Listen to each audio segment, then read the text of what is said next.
Hello guys, welcome back to Total War Therapy. Today is an amazing day. I'm so excited because today we're gonna talk about every single elector count state troop from the Empire and all their differences with the main unit of the roster. The result was so unexpected. Honestly, my bets were on the Tom Kings because they were the favorite of the last poll. I just put the Empire state troops thinking that, oh my god, it would be crazy to make a video about them, but nobody would vote them. Instead, they are the winning choice, so don't forget to subscribe if you enjoyed my video and we can start. The first unit we're gonna talk about are the Swords of Ulric, the elector count state troop of the Swordsmen, the most basic infantry of the Empire roster. Now, what's the difference between them and their traditional category? First, they have better melee stats, better attack, defense, and they have better charge, so that can be a nice pick if you want to play more offensively with Empire,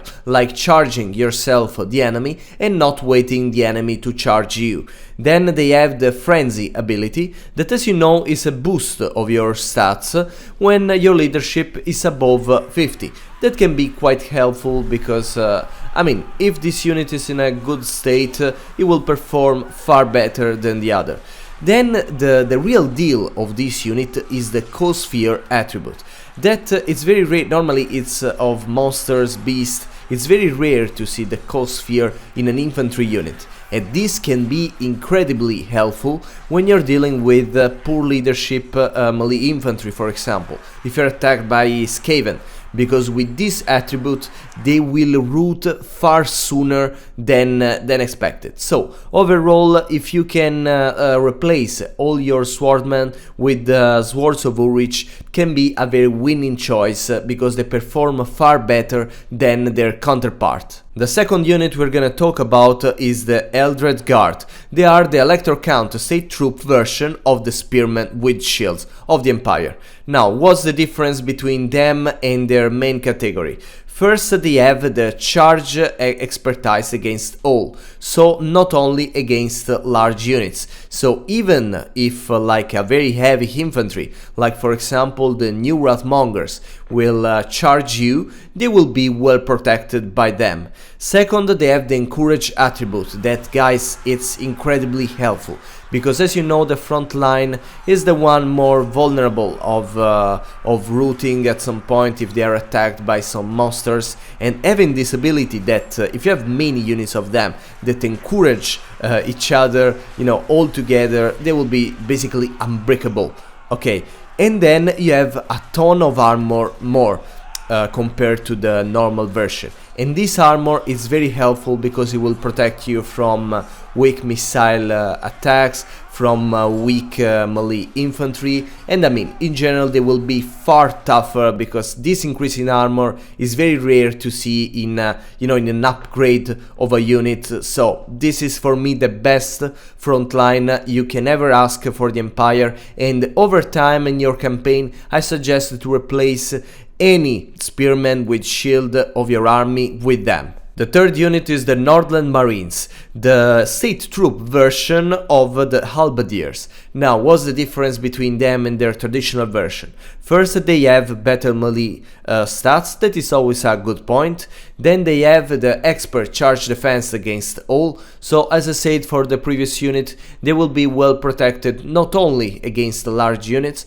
but even against, for example, high charge infantry or high charge characters on foot and so on.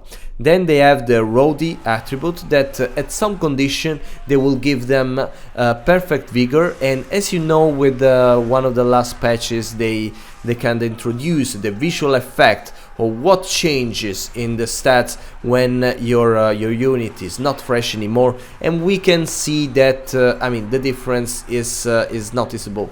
So the perfect vigor can help you in very long battles when all the unit will start to get tired, while they will remain fresh. And now we have the last attribute, that is the aquatic one. For me, this is just a useless attribute. I will explain you why. Aquatic means for an infantry that in an area of water on the battlefield, they will not get debuffed like the other infantry.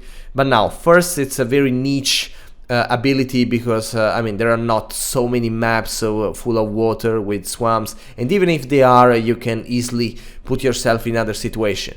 Then they are anti-large units, basically. So if you are an anti-infantry unit, infantry, they can deal with other enemy infantry in the water when the enemy infantry will be debuffed and you not. But they are an anti-large unit, so they are perfect against large units that will not get debuffed by the water. So just useless. Just you can deploy them in another location and it's the same. So not a very helpful attribute, but the unit overall, they give you some reason to recruit them instead of the normal Halberdiers. The fourth unit we're gonna talk about are the Carroburg Greatswords, the elector count state troop version of the Greatswords. Now, what's the difference between them and their traditional version? First, they are unbreakable. That is a very powerful attribute if you're playing against like monstrous factions, like demons, like ogre, because they have many monsters and beasts that they cause fear, they cause terror,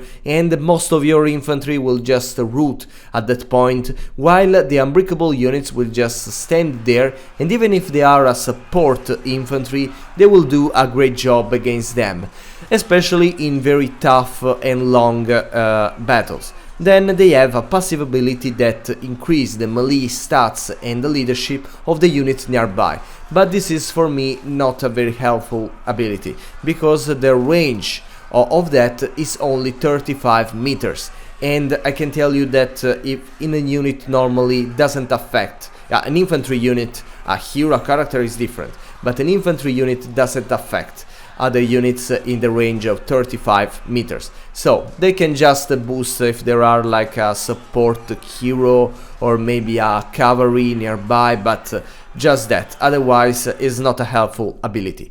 But still I can suggest you to recruit them if you feel the need. The fifth unit we're gonna talk about is the Steer River Patrol, that are the elector count state troop version of the Crossbowmen. Now, first, among the differences between them and the traditional version, they have the fire effect on their arrows, that I can tell you, for me, just that is worth the price. Not for the fire effect that, my opinion, is not a very helpful kind of attack in this game for many reasons, but for the visual effect, because you actually see the fire arrow shooting, and for me it's worth the price just for that. Then they have the Vanguard deployment, that it's, I would suggest you to use careful this ability, because they are still not tough in melee, so it could be just a waste to deploy them out of your formation and, be vulnerable to any other charging unit that will address them when they found out they are there. In my opinion, I would not use this. Just put them, deploy them at the back of your front line like any other normal crossbowman. Then they have the suppressed missile attack. This is a very strong attribute, because they reduce the speed of the enemy they are shooting at, and it's like the frostbite effect. They can really make the difference, because the enemy that will be addressed, like that can be a powerful monster for example, they will be very slowed down, and you will have more time to shoot more arrows, to prepare, to use magic and everything. So yeah, this is probably one of the best effect you can have for a missile unit. So they are strongly suggested to be recruited instead of your normal crossbowmen, believe me. Now we have the Gunderman's Surefires, that are the elector count state troops of the Handgunners. The difference between them and the normal version is, first, they have the Sulk and Vanguard deployment. In this case, I would suggest you to use that, because they have even better melee stats, so they will be tougher if engaged by, for example, a unit of light cavalry that will try to attack them. And if you use even a forest, you will be even more, the cavalry unit will be even more debuffed, so perfect. And with the Vanguard you can easily sneak around the enemy and shoot at the back of their missile units, of their artillery. It's very strong for multiple purposes, so yeah, use them wisely, because as you know, the Stalk attribute, you're paying for that, so don't waste it.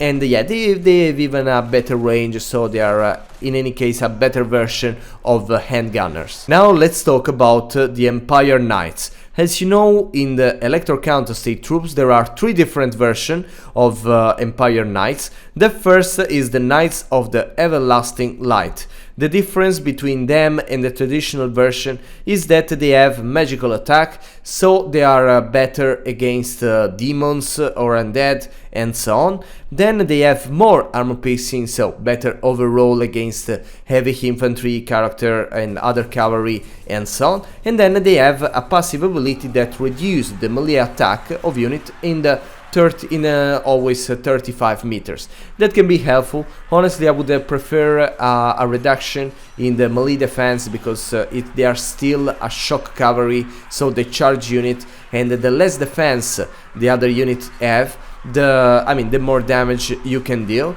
But still strong. I don't know if they are worth to recruit instead of the Empire Knights, but still a very nice choice against, as I say, units that have physical resistance like demons and so on. The second unit of Empire Knights are the Stubborn Bulls.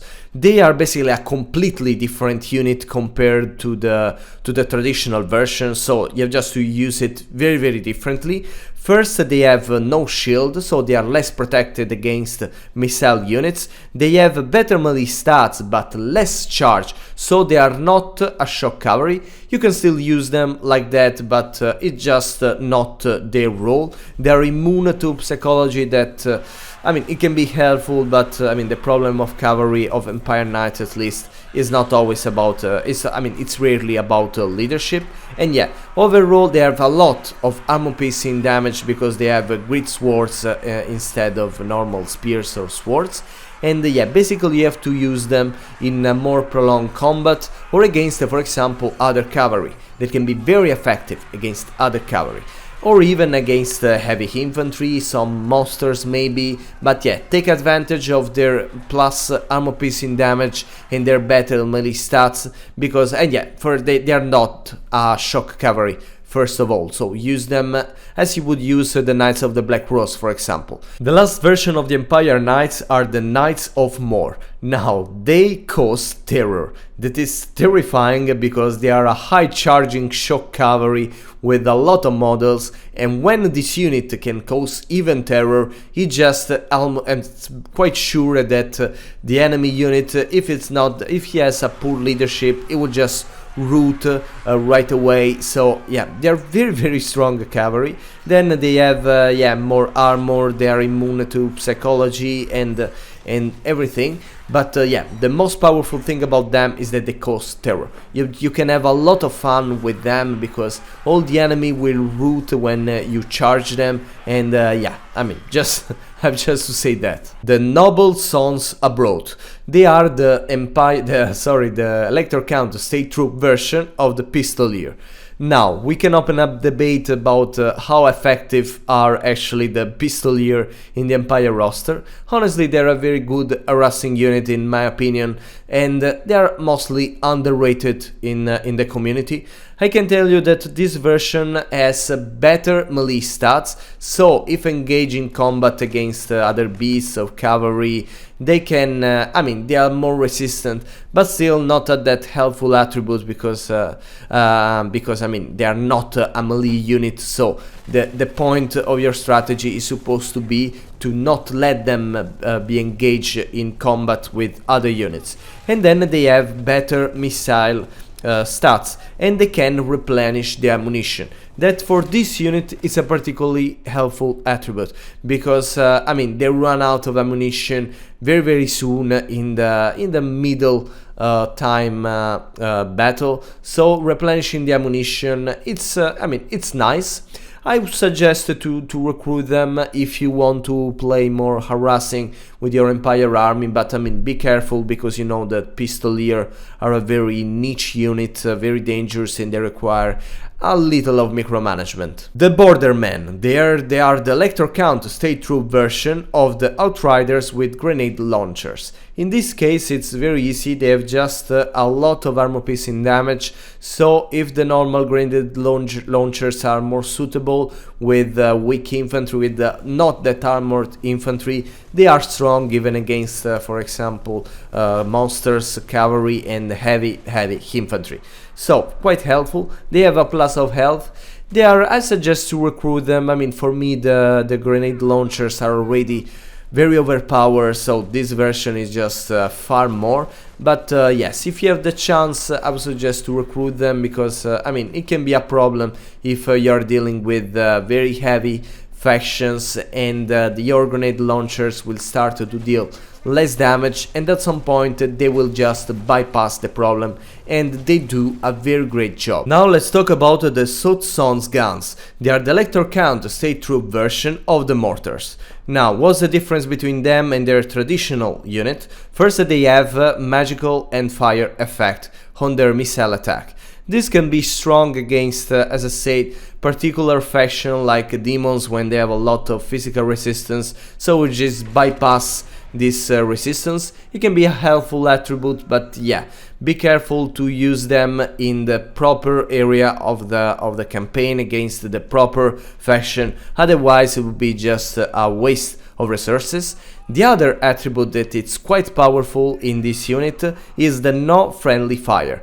I mean, all the allied unit that will be engaged, they will be involved in the explosion of your mortar ammunition will not be affected, where they will not get damage. And this is very powerful because, as you know, mortars are tricky for this reason, because when the enemy unit engaged against yours, they are just useless. You cannot fire at them anymore because they will hit even your units. But with the no friendly fire effect, I mean, you can just still shooting at the enemy when they are engaged, and in a high difficulty the enemy will try to dodge the ammunition of the mortars, but if they are engaged, no. So you can fire them, they will not move, and they will take all the damage. So believe me, this is a very insane unit. I really suggest you to recruit as many as you can of them in any army,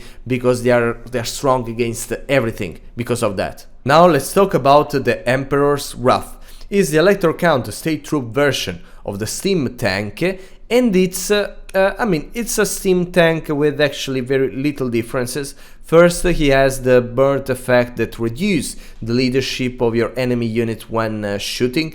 That, I mean, it's helpful, but still, I mean, not a game changer effect. And then there is this ability that causes an explosion to the enemy units nearby. That, I mean, it's helpful if you want. It actually doesn't deal a lot of damage, but it can be helpful if your tank is just stuck into an enemy infantry formation, and in that case it's easier to go away. But yeah, and then when they fall down, they cause this big explosion that damage a lot of unit. But for me, the ability is when your unit goes down, they are just not worth to consider, because I mean, when I'm playing in the battle, I'm not relying on my unit falling down. So just, yeah, I mean, yeah, amongst all the units we talk about, probably is the less necessary to recruit. So I mean, don't waste important resources on that. And we finish. Don't forget to subscribe, and see you very soon.